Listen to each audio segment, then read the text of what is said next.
नमस्कार, सत्यम समाचार के साथ मैं हूं प्रीति। खबरों में सबसे पहले बात करते हैं सांसद डिंपल यादव की प्रेस वार्ता की। अपने पार्टी कार्यालय पहुंची सांसद डिंपल यादव ने पत्रकारों से वार्ता की है और उन्होंने पत्रकारों द्वारा पूछे गए सवालों का किस तरीके से जवाब दिया है और किस पर निशाना साधा है, आइए आपको भी दिखाते हैं। बता दें कि जनपद की पहली महिला और लोकप्रिय सांसद डिंपल यादव पार्टी कार्यालय पहुंची, जहां उनके पार्टी के पदाधिकारी और कार्यकर्ताओं ने जयकारे लगाते हुए स्वागत सम्मान किया, जिसकी तस्वीरें आपके सामने हैं।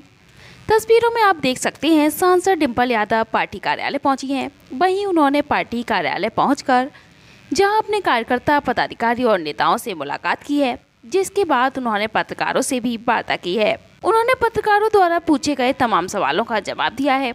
उन्होंने पत्रकारों द्वारा पूछे गए सवाल स्वामी प्रसाद मौर्य के इस्तीफे को लेकर कहा कि स्वामी प्रसाद मौर्य चुनाव नहीं जीत पाए। समाजवादी पार्टी ने ही स्वामी प्रसाद मौर्य को एमएलसी बनाया था और उन्होंने स्वामी प्रसाद मौर्य पर जमकर हमला भी बोला है। साथ ही उन्होंने पल्लवी पटेल को लेकर कहा कि पल्लवी पटेल सपा से चुनाव जीती थी। हम चाहते थे कि कृष्णा पटेल भी सदन पहुंचे। उन्होंने यह भी कहा कि पल्लवी पटेल का वे हमेशा सम्मान करती हैं और उनके लिए दिल में हमेशा जगह रहेगी। साथ ही उन्होंने वीडियो को लेकर कहा कि वह पटेल का पूरा सम्मान करते हैं। साथ ही गठबंधन को लेकर उन्होंने कहा कि गठबंधन पर जल्द ही बात होगी। 17 और 18 फरवरी को हुई पुलिस भर्ती परीक्षा पर उन्होंने कहा कि परीक्षा का पेपर लीक हो गया है।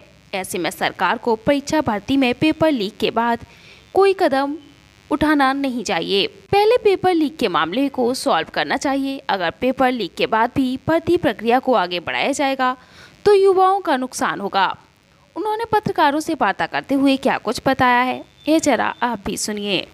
चुनाव के दौरान स्वामी प्रसाद मौर्य जी पार्टी में आए थे और वो चुनाव नहीं जीत पाए।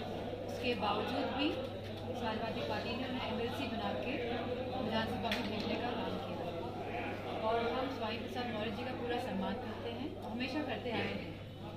और जो अब आप बोलेंगे, नेक्स्ट सवाल करिए। अब पल्लवी पटेल जी ने भी पार्टी में रहते हुए और बगावत के सुर सामने ला दिया कि राज्यसभा कैंडिडेट को वोट ही करने वाले, कहती है कि पीडीए के नाम पर छलावा कर रही है समाज। पल्लवी पटेल जी मेरी बहन जैसी हैं और बहुत सम्मान है मेरे हृदय में उनके लिए।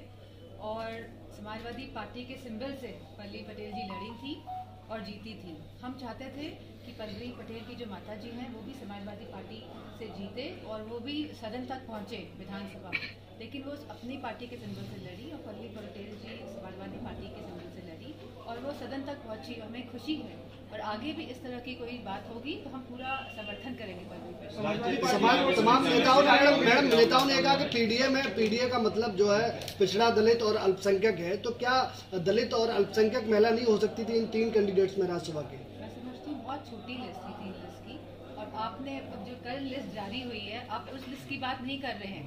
जो लोकसभा की लिस्ट जारी हुई आप उसकी बात करिए। आप कहाँ छोटी छोटी बातें करते हैं। समाजवादी पार्टी ने हमेशा नेताजी के समय से पीडीए की बात करी है, पीडीए के लोगों को आगे लेके आए हैं। और समाजवादी पार्टी की जो विचारधारा है वो यह नहीं है कि पीडीए तक ही सीमित है। हम अगड़ों को भी साथ लेके चले हैं, गरीबों को भी, और जो भी शोषित वर्ग है उन सब को लेके आगे चलते आए हैं, पीछे भी और चलते रहेंगे। कांग्रेस से गठबंधन होने की लगातार वरिष्ठ नेता बात कर रहे हैं और अगर गठबंधन होता है तो आप सबको क्या राहुल जी की न्याय यात्रा में शामिल होने वाले राष्ट्रीय? मैं तो मैनपुरी में हूँ क्योंकि ये क्षेत्र मेरा है और मुझे नहीं पता कि क्या डिसीजन हो रहा है लखनऊ में।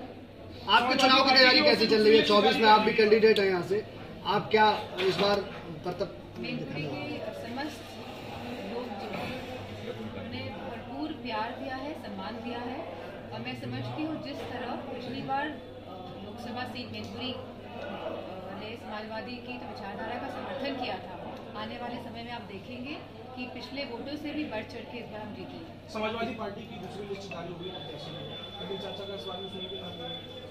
वो समाजवादी पार्टी का मामला है तो जल्दी आपको पता चल जाएगा कौन कहाँ से लड़ा। किसान आंदोलन में राकेश टिकैत भी टूट गए हैं, बता रहे हैं कि पहले से भी बड़ा आंदोलन होगा। विपक्षी यानी सत्ता पक्ष के लोग ये कह रहे हैं कि आप लोगों का षड्यंत्र के तहत ये किया जाए। ऐसा कुछ नहीं है। हम सभी जानते हैं कि किसान पूरे जो हिंदुस्तान का परेशान है और इतनी बड़ी संख्या में अगर किसान निकल के बाहर आ रहे हैं और उसमें असलों का इस्तेमाल हो रहा है, रबर बुलेट्स का इस्तेमाल हो रहा है और इस तरह के सोनिक हम लोग सुनने में आया है कि वेपन्स का भी इस्तेमाल किया जाएगा, जिससे कि उनकी हियरिंग एड जा सकती है, मतलब सुनने की शक्ति और क्षमता जो हो सकती है उसको नुकसान पहुंच सकता है। मीडिया वालों को मैं देखा है कि वो बुलेट प्रूफ जैकेट्स, टोपी लगा के, हेलमेट लगा के वहाँ पहुँचे, लेकिन हमारा जो किसान है जो सड़कों में बैठा हुआ है दिल्ली के, वो बिना किसी इस तरह के यंत्र पहने बैठा हुआ लगातार घायल हो रहा है। तो मेरा मानना है कि सरकार को उनकी बात सुननी चाहिए। 2000 जब उत्तर प्रदेश में चुनाव हो रहे थे तब 3 कानून वापस लिए गए थे, और यह सरकार ऐसी ही है, चुनाव के हिसाब से अपने फैसले करती आई है और करती रहेगी। पुलिस भर्ती भी जो निकाली है आज, तो आप जानते हैं उसमें भी कितनी धांधली हुई है, पेपर पहले से लीक हो गया है। तो सरकार इस तरह जब इलेक्शंस आएंगे इस तरह के मुद्दे लेकर आएगी। पेपर लीक में कुछ अभ्यर्थी में राज्यसभा के मैं समझती हूँ बहुत छोटी लिस्ट थी 3 लिस्ट की, और आपने अब जो कल लिस्ट जारी हुई है आप उस लिस्ट की बात नहीं कर रहे हैं। जो लोकसभा की लिस्ट जारी हुआ आप उसकी बात करिए। आप कहाँ छोटी छोटी बातें करते हैं। समाजवादी पार्टी ने हमेशा नेताजी के समय से पीडीए की बात करी है, पीडीए के लोगों को आगे लेके आए हैं, और समाजवादी पार्टी की जो विचारधारा है वो यह नहीं है कि पीडीए तक ही सीमित है।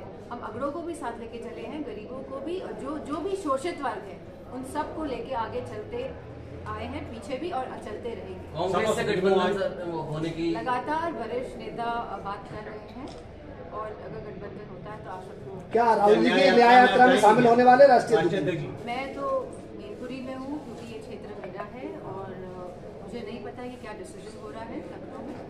समाजवादी पार्टी की ओर से दूसरी लिस्ट जारी कर दी गई है। कैंडिडेट है यहाँ से, आप क्या इस बार कर्तव्य? मैनपुरी के समस्त लोग जो उन्होंने भरपूर प्यार दिया है, सम्मान दिया है, और मैं समझती हूँ जिस तरह पिछली बार लोकसभा सीट मैनपुरी ने समाजवादी की जो विचारधारा का समर्थन किया था, आने वाले समय में आप देखेंगे कि पिछले वोटों से भी बढ़ चढ़ के इस बार जीते।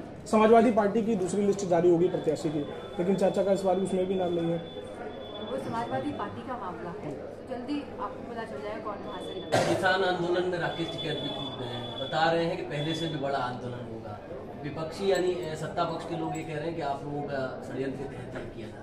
ऐसा कुछ नहीं है। हम सभी जानते हैं कि किसान पूरे जो हिंदुस्तान का परेशान है, और इतनी बड़ी संख्या में अगर किसान निकल के बाहर आ रहे हैं और उसमें असलों का इस्तेमाल हो रहा है, रबर बुलेट्स का इस्तेमाल हो रहा है, और इस तरह के सोनिक हम लोग सुनने में आया है कि वेपन्स का भी इस्तेमाल किया जाएगा, जिससे कि उनकी हियरिंग एड जा सकती है, मतलब सुनने की शक्ति और क्षमता जो हो सकती है उसको नुकसान पहुंच सकता है। मीडिया वालों को मैं देखा है कि वो बुलेट प्रूफ जैकेट्स, टोपी लगा के, हेलमेट लगा के वहाँ पहुँचे, लेकिन हमारा जो किसान है जो सड़कों में बैठा हुआ है दिल्ली के, वो बिना किसी इस तरह के यंत्र पहने बैठा हुआ लगातार घायल हो रहा है। तो मेरा मानना है कि सरकार को उनकी बात सुननी चाहिए। 2000 जब उत्तर प्रदेश में चुनाव हो रहे थे तब 3 कानून वापस लिए गए थे, और यह सरकार ऐसी ही है, चुनाव के हिसाब से अपने फैसले करती आई है और करती रहेगी। पुलिस भर्ती भी जो निकाली है आज, तो आप जानते हैं उसमें भी कितनी धांधली हुई है, पेपर पहले से लीक हो गया है। तो सरकार इस तरह जब इलेक्शंस आएंगे इस तरह के मुद्दे लेकर आएगी। क्या पेपर लीक में कुछ अभ्यर्थी आपके पास आए? आप किससे दिखती हैं? भारतीय जनता पार्टी कह रही है कि लोकसभा सीटें भारतीय जनता पार्टी को ये बात भी कहनी चाहिए कि हमने कितने युवाओं को रोजगार दिया है, हम अग्निवीर की क्या व्यवस्था लेके आए हैं युवाओं के लिए, हम किसानों के लिए क्या कर रहे हैं, हम खाद इतनी महंगी क्यों कर रहे हैं, हम खाद में चोरी क्यों कर रहे हैं, हम मवेशियों जो आवारा पशु हैं उनका समाधान क्यों नहीं ढूंढ पा रहे। तो मैं समझती हूँ बीजेपी के लोगों को ये बात भी कहनी चाहिए, इस बात को नहीं कहना चाहिए कि 80 में से 80 आए। पुलिस परीक्षा हुई थी, उसको लेकर कल आपको ज्ञापन भी दिया गया है, व्हाट्सएप में और टेलीग्राम कहाँ तक आवाज ले जाने वाली है? नहीं, अब ये तो उत्तर प्रदेश की सरकार डिसाइड करेगी कि इसमें उसको एक कमेटी बना के इसकी जांच करानी चाहिए, क्योंकि ये अन्याय होगा हमारे युवाओं के साथ अगर पेपर लीक हुआ है उसके बावजूद भी इस तरह की भर्ती आगे बढ़ रही है।